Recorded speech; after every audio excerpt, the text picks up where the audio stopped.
సంక్రాంతి పండగ వచ్చిందంటే చాలు అమ్మమ్మ వాళ్ళ ఊరికి ఎప్పుడెళ్తామా అని రోజులు లెక్క పెట్టుకునేవాళ్ళం. అయితే అందరము కలుస్తాం కదా! సంక్రాంతి పండగ చాలా పెద్ద పండగ. ఈ పండగకు చేసినన్ని పిండి వంటలు ఏ పండగ కూడా చేయరు. మా అమ్మమ్మ మేమొస్తామని చెప్పి వారం నుంచే పిండి వంటలు స్టార్ట్ చేసేది. ఎందుకంటే మేము వెళ్ళిన తర్వాత చేయడానికి వీలు పడదు కదా! అంతా గందరగోళం చేస్తామని చెప్పి భయపడి ముందు నుంచే స్టార్ట్ చేసేదనమాట. ఇవాళైతే నేను మిక్చర్‌ని ఎలా ప్రిపేర్ చేసుకోవాలి ఇంట్లో చాలా చాలా ఈజీగా అనేది ఈ వీడియోలో చూపిస్తాను. చాలా బావుంటుందండి. ఒక్కసారి మీరు ట్రై చేయండి. బయట అస్సలు కొనరనమాట. అంత టేస్టీగా ఉంటుంది. ఇందులో ఎక్కువ పని అంటూ ఏమీ ఉండదండి. ఒకరి హెల్ప్ తీసుకోవాలని కూడా ఉండదనమాట.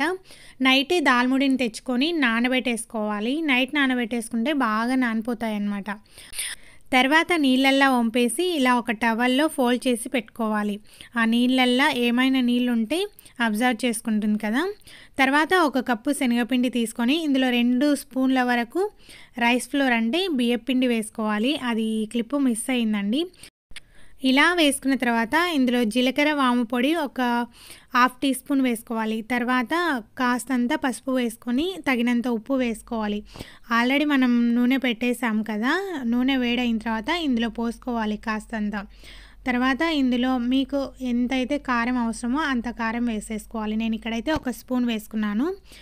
తర్వాత మురుకుల గిద్దె తీసుకొని ఇలాగా హోల్స్ ఉన్నది తీసుకోవాలి. ఇలా హోల్స్ ఉన్నది తీసుకున్న తర్వాత చుట్టూ ఆయిల్ అప్లై చేసుకొని పక్కన పెట్టేసుకోవాలి. మరీ సన్నగా ఉన్నది కాకుండా ఇలా కాస్తంత పెద్దగా హోల్స్ ఉన్నది తీసుకోండి, చాలా బాగుంటాయి. తర్వాత ఇందులో వేడి ఆయిల్ వేసి బాగా కలిపేసుకోవాలి. ఇలా వేడి ఆయిల్ పోసుకోవడం వల్ల క్రిస్పీగా చాలా టేస్టీగా వస్తాయండి. తర్వాత తగినన్ని నీళ్లు పోసుకుంటూ ఇలా బాగా కలిపేసుకోవాలి. నేను ఇందులో కారం కాస్త ఎక్కువే వేసానండి.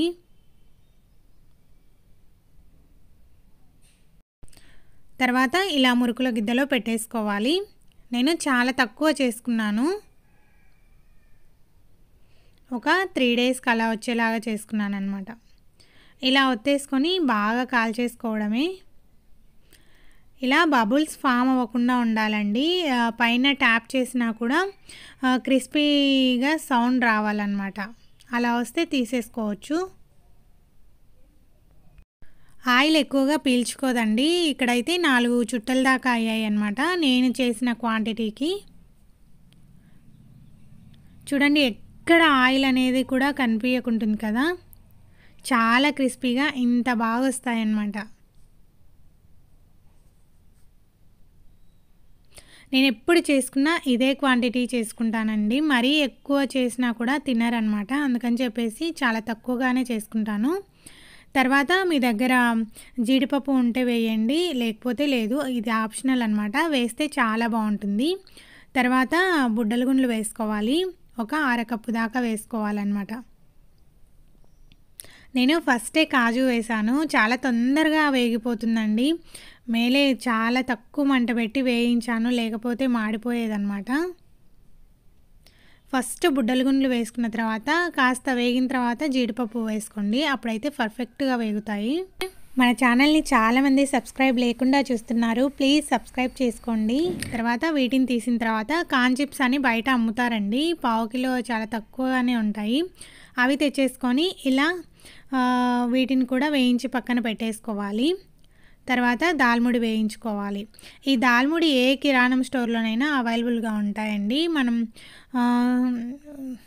వీటిలో ఉంటాయి కదా, స్వీట్ షాప్లో అలా మిక్చర్ చేసేవాళ్ళు ఎక్కువగా పర్చేస్ చేస్తుంటారు వీటిని. చాలా బాగుంటాయండి. వీటిని ఓన్లీ ఆయిల్లో వేసుకొని ఉప్పు కారం వేసుకొని తింటే కూడా చాలా చాలా టేస్టీగా ఉంటాయి. వీటిని వేసేటప్పుడు చాలా జాగ్రత్తగా ఉండాలండి. కొంచెం కొంచెం వేసుకోవాలి. మనం ఇంట్లో బాండీస్ కూడా చాలా చిన్నవిగా ఉంటాయి కదా, బేకరీ వాళ్ళు చేసేటివి, స్వీట్ షాప్ వాళ్ళు చేసేటివి అయితే చాలా పెద్దగా ఉంటాయి. కాస్త ఎక్కువ వేసినా కూడా పొంగి బయటికి వచ్చేంత ఉండదన్నమాట.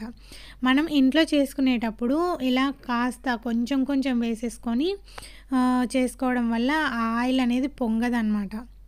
నేను ఇంతకుముందు ఒక స్వీట్ షాప్ దగ్గరికి వెళ్ళి దాల్ముడి తీసుకున్నాను అనమాట. ఇవి ఇంట్లో కూడా చేసుకోవచ్చండి. మేము చేసుకుంటాము అంటే తననింది. చాలా జాగ్రత్తగా చేసుకోవాలండి. ఇవి పొంగిపోతాయి. చాలా సార్లు నాకు చెయ్యి అయితే చాలా వరకు కాలిపోయింది అని చెప్పింది. నేను అప్పటి వరకు 1, 2 సార్లు ఊకే చిన్న చిన్నగా చేశానండి. తర్వాత తెలిసింది నిజంగానే పొంగిపోతాయి అని చెప్పి. ఇక్కడ నేను అది స్టెయినర్ ఉంటుంది కదా! మాటికి దాన్ని తీయడానికి ఇబ్బందవుతుంది అని చెప్పేసి స్టెయినర్‌లో వేసేసి ఇలా ఆయిల్‌లో అయితే పెట్టేశాను. చాలా సింపుల్‌గా ఉందండి ఈ ప్రాసెస్ అయితే. ఎప్పుడూ కూడా డైరెక్ట్ వేయడం వల్ల కొన్ని వేగిన తర్వాత కొన్ని మాడిపోయే ఛాన్సెస్ ఉంటాయి మనం తీసేలోపు. అందుకని చెప్పేసి ఇలా స్టెయినర్‌లో పెట్టి వేసామనుకోండి, చాలా సింపుల్‌గా వేగిన తర్వాత తీసేయొచ్చనమాట. ఇందులో మీ దగ్గర అటుకులు ఉన్నా కూడా వేయించేసుకొని ఇందులో వేసుకోండి. ఇలా అన్నీ వేయించుకున్న తర్వాత ఇలా ఒక బౌల్ అయితే తీసుకున్నాను. చూడండి ఎంత బాగా వేగిపోయాయో దాల్ముడి. దాల్ముడి వేయించుకునేటప్పుడు బాగా వేగిన తర్వాత అందులో కాస్త కరివేపాకు వేయండి. అది కూడా వేగిపోతుంది.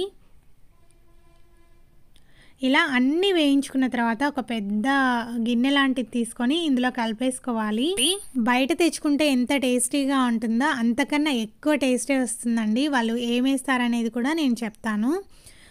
ఇలా అన్నీ వేసేసుకోవాలి. మనం వేయించి పెట్టుకున్నవన్నీ వేసేసుకొని ఈ చుట్టలు ఉంటాయి కదా! అవంతా చిన్న చిన్న ముక్కలుగా చేసేసుకొని వేసేసుకోవాలన్నమాట.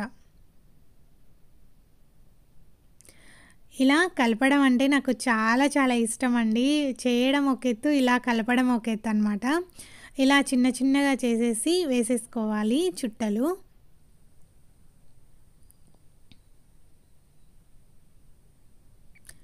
ఎంత సైజు కావాలో అంత సైజు చేసేసుకొని ఇందులో వేసేసుకోవాలి.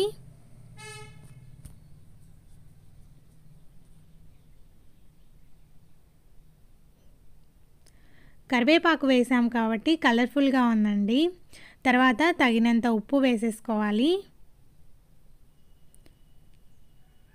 తర్వాత ఇందులో బ్లాక్ సాల్ట్ అని దొరుకుతుందండి బయట. ఏ కిరాణం స్టోర్‌లోనైనా దొరుకుతుంది. ఇది కాస్త వేసుకోవాలి. ఇది వేయడం వల్లనే చాలా చాలా టేస్ట్ వస్తుందండి. లేని వాళ్ళు స్కిప్ చేసేయండి. తర్వాత తగినంత కారం వేసుకోవాలి. పప్పుచారులోకి ఎక్కువగా తింటామని చెప్పేసి కాస్తంత ఎక్కువగా కారం వేసేసాను. ఇందులో మీ దగ్గర బ్లాక్ సాల్ట్ లేకపోతే అందరి ఇళ్ళల్లో చాట్ మసాలా ఉంటుంది కదా! అదైనా వేసుకోండి కాస్తంత. ఏమీ లేవనుకున్నా కానీ ఉప్పు, కారం వేసేసుకోండి. చాలా టేస్టీగానే ఉంటాయి. వీటిని స్టోర్ చేసుకోవాలి అంటే బయట కాస్త ఈ వేడి తగ్గేంత వరకు బయట పెట్టేసుకొని ఆ తర్వాత ఎయిర్‌టైట్ కంటైనర్‌లో పెట్టి స్టోర్ చేసుకోవాలి. ఇలాంటి మరెన్నో వీడియోస్ కోసం మన ఛానల్‌ని తప్పకుండా సబ్స్క్రైబ్ చేసుకొని ఎలా ఉందో కామెంట్ చేయండి.